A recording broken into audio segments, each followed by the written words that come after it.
হরিবল হরিবল। এতক্ষণ আমরা সকলেই ছিলাম শ্রীধাম নবদ্বীপে।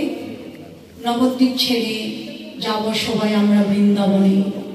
আর যাবার আগে রাধাকৃষ্ণের জয়ধ্বনি দিয়ে রাধারানীর চরণে আত্মনিবেদন করে চলুন আমরা বৃন্দাবনে যাই। সবাই দুটি হাত তুলে রাধাকৃষ্ণের ধ্বনি দেবেন।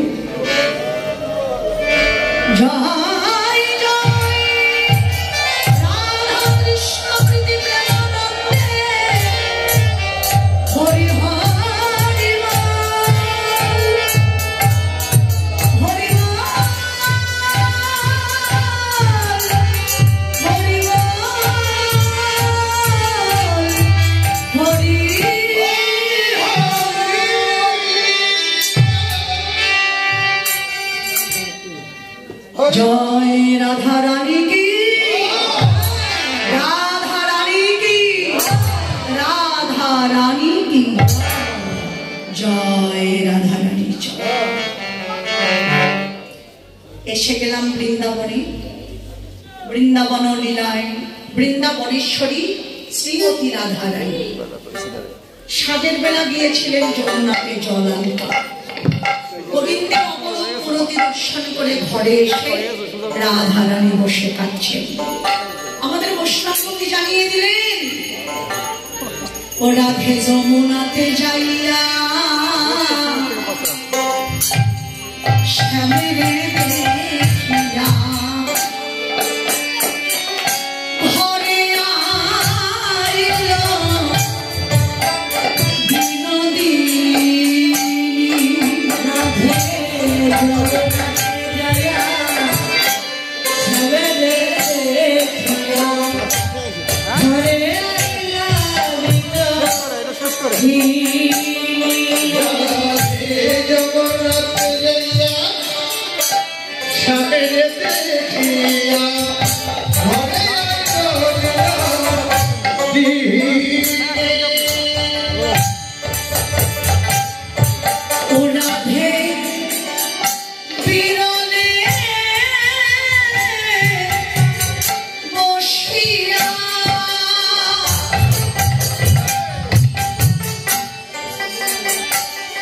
রাধে পিরানে বসিয়া কাঁদিয়া কাঁদিয়া রাধে পিরানে বসিয়া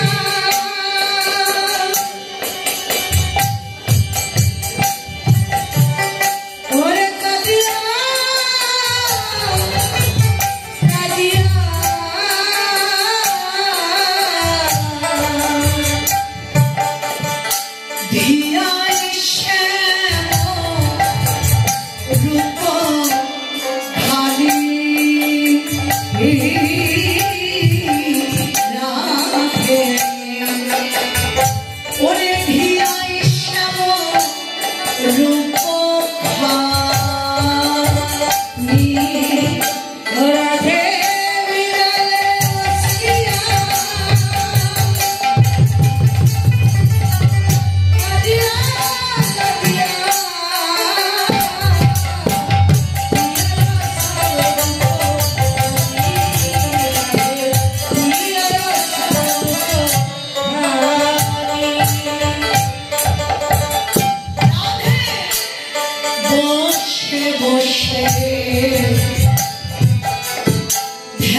মাধু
গোবিন্দের রূপ দেখে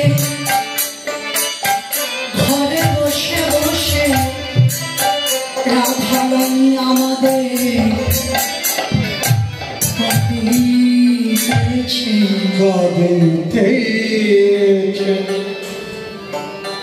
রাই আমাদের কাঁদছে, কিন্তু কিভাবে কাঁদছে? আমাদের এই জগতে তো অনেকেই কাঁদে, এক একজন একভাবে কাঁদে। তবে আমাদের রাধারানী কেমন করে কাঁদছে? মহাজন বললেন, নিজ করতলে রাখিয়া কলে ওরে মহাযোগিনী নিজ করতলে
ধারাটা ঝরছে বা বইছে।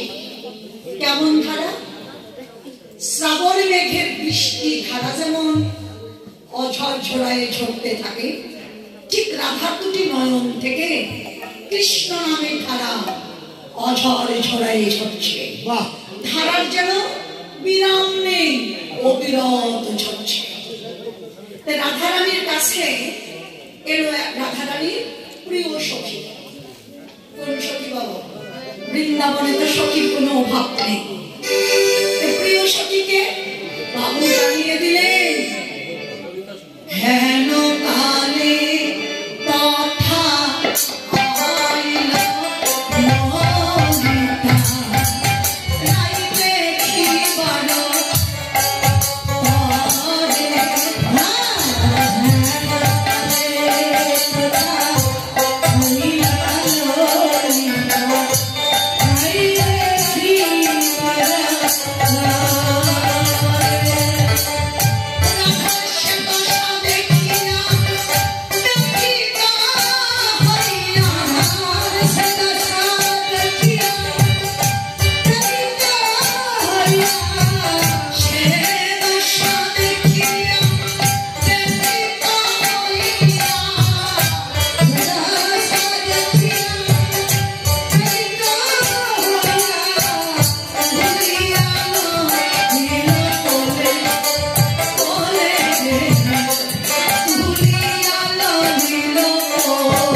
ললিতা রাধার প্রিয় সখী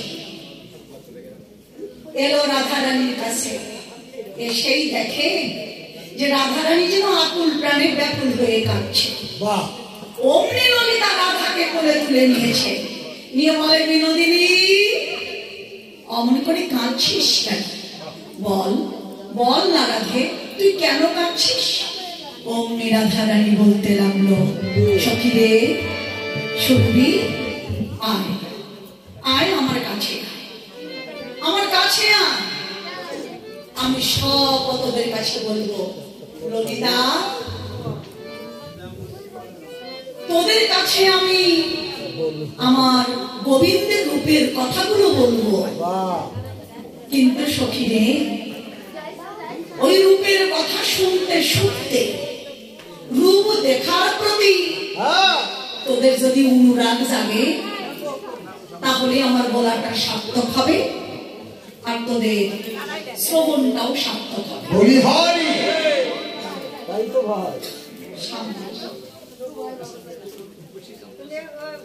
কেমন আমি তো নিজেই জানি না, কারণ তাকে তো আমি নিজেও দেখিনি। যারে দেখিনি নয়নে বলিব কেমনে, তবে মহাজনে পদ লিখে গেছে, সেই পদ অনুসারে আর আপনাদের মতো সাধুগুরু বৈষ্ণবের চরণের কৃপা বলে যতটুকু বলাবেন আমি ততটুকুই করতে পারবো, কিন্তু তার মধ্যেও আমার অনেক ভুল হবে। আপনারা নিঃসন্তান নিজ ভগ্নী মনে করে আমাকে ক্ষমা করবেন।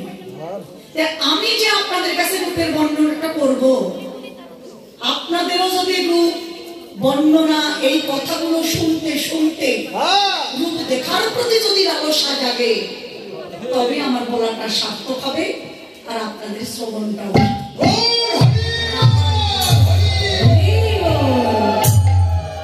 তাই রাধারানী বলতে লাগলো, সখী রে শোন। হ্যালো, চিকর করে তো দেবো।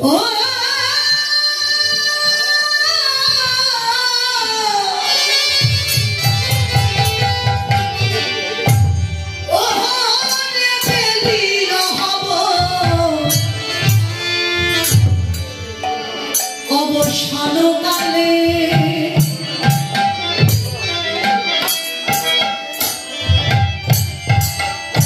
ওই আমি গিয়েছিলাম,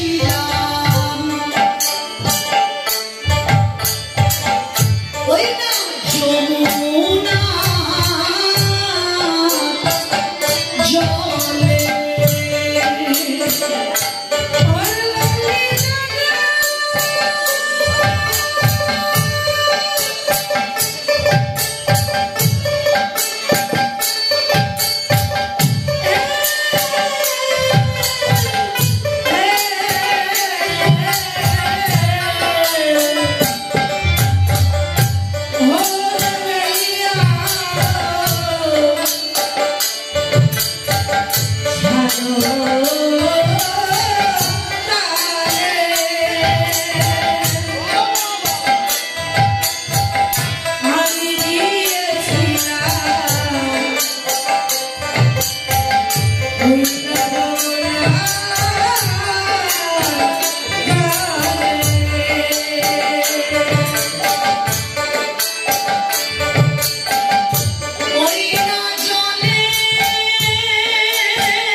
তীরে সন্ধ্যা বেলায় গেলাম আমি জল আনিবার তরে যমুনাতে জল ভরিতে গিয়ে আমি দেখলাম গোবিন্দের অপরূপ মূরতি। কোথায়? ওই না জলের মাঝে।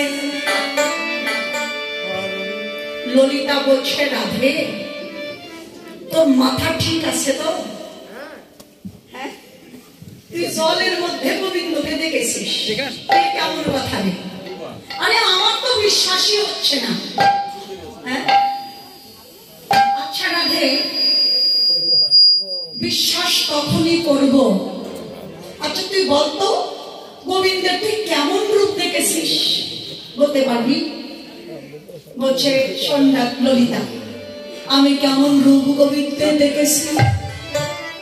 দেখলাম ফুলের রচু রাতি মাথে, ওরে মহানম মুরলি হাতে, সখী ললিতা রে